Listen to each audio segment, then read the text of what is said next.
Hi friends, ఈరోజు పిల్లలకి ఒక మంచి హెల్దీ స్నాక్ రెసిపీ చేసుకుందాము. మనం నార్మల్గా పీనట్ బటర్ అనేది బయట నుంచి తీసుకొచ్చి పిల్లలకి ఇస్తూ ఉంటాం కదా. అలా కాకుండా ఇంట్లోనే ఎలాంటి ప్రిజర్వేటివ్స్ లేకుండా సింపుల్గా చేసుకోండి. టేస్ట్ అయితే చాలా బాగుంటుంది.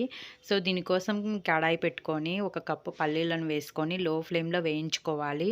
లో ఫ్లేమ్లో వేయించుకుంటే పప్పు అనేది బాగా వేగుతుంది. ఇలా వేగిన తర్వాత ఒక ప్లేట్లోకి సపరేట్ చేసుకొని పూర్తిగా చల్లారనివ్వాలి. నెక్స్ట్ పొట్టు మొత్తం పోయేటట్టు క్రష్ చేసుకొని మనం పూరీలు కాల్చుకుంటే గరిటె ఉంటుంది కదా, దాని సహాయంతో పొట్టు సపరేట్ చేసి మిక్సీ జార్లో వేసుకొని మెత్తగా గ్రైండ్ చేసుకోవాలి.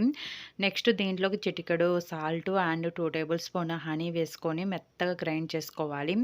మీరు యూజ్ చేసే పల్లీలలో ఆయిల్ క్వాంటిటీ అనేది తక్కువగా ఉంటే మీరు ఒక టేబుల్ స్పూన్ నార్మల్ వంట ఆయిల్ ఉంటుంది కదా, ఆ ఆయిల్ యాడ్ చేసుకొని మెత్తగా ఈ కన్సిస్టెన్సీ వచ్చే విధంగా గ్రైండ్ చేసుకొని స్టోర్ చేసుకోవచ్చు. Thank you for watching friends.